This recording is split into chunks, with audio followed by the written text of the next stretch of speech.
hamburger drill. Like we told the O-line, because Chris and I told the O-line, they've been in full pads since last Saturday. Because for the O-line, we don't cut in practice, we don't tackle to the ground. So as far from a physicality standpoint, nothing changes for the O-line just because you go in full pads. But it was the one thing that we did do different in this practice than in other practices. We had that hamburger drill at the beginning of the practice just to set the tone and let the skill guys also get involved, let the mid skills get involved. But yeah, we thought we set the tone as a whole team. We thought we set the tone for practice, absolutely. How is it to have an experience right there at that all? It must be nice. It's awesome.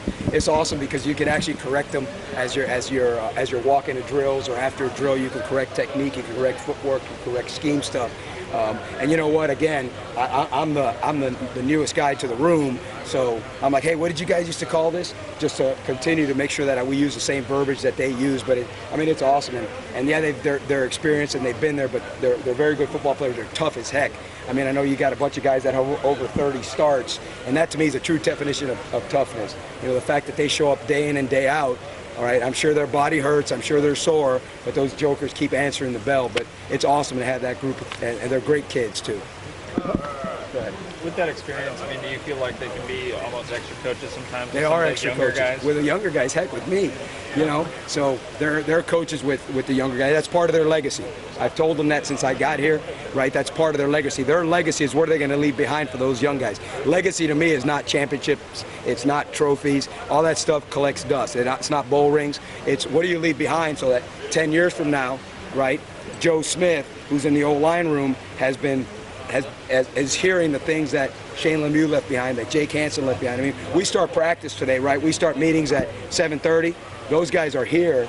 Literally, they are here at 6 o'clock, 6:05, stretching out, getting loose before we even go to meetings. So that professionalism, that's what they teach those young guys. This is how you take care of your body. This is how you prepare yourself for the rigors of college football. This is how you do it if you want to start 30-plus games.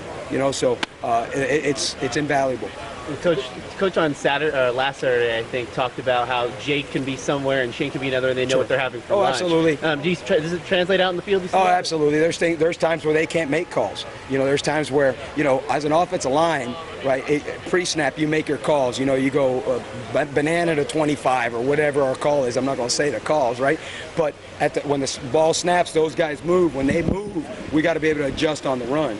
And it's amazing how those guys, they've played so long together that they're able to feel each other. They know what each other thinks and stuff like that, just because they've been around each other for such a long period of time, and they actually like each other, which is a good thing too. It's a good problem to have, but some of the reps guys like George and Big Steve are having, you might be on the spot in terms of guys are going to earn reps that may not be available. No, you know what? And what we're going to do this year, we're going to do a better job. If they earn the reps, we're going to make sure that we get them in the football game. Because at some point in time down the road, Hansen's going to be gone, Lemieux's going to be gone, Yellow's going to be gone, Throckmorton's going to be gone, and you better have guys ready that have taken those snaps. So if they earn the snaps, and you said the right thing there, they earn it. If they earn the snap, we're going to make sure we get those guys in the game in meaningful action. So we'll make sure we reward them. How has George developed? He looks like a guy that has all the physical tools, but football is a game of development. You said it there. It's a game of development, and everybody develops differently. Some guys develop quicker in a Penei Sewell. Some guys take a little bit longer. But as long as that development happens, that's the key. And football is a game of development. And George, I will tell you this, George Moore is a 180-degree different guy right now than he was during last season.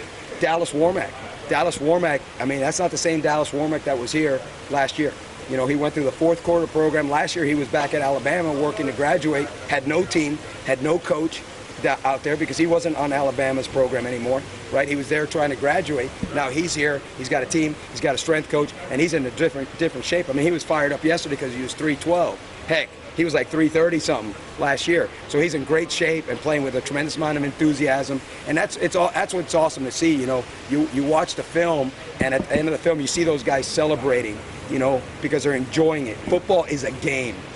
Us adults, we make it into a business. But at the end of the day, it's a game played by kids, and games are meant to have fun, and it's great to see them having fun.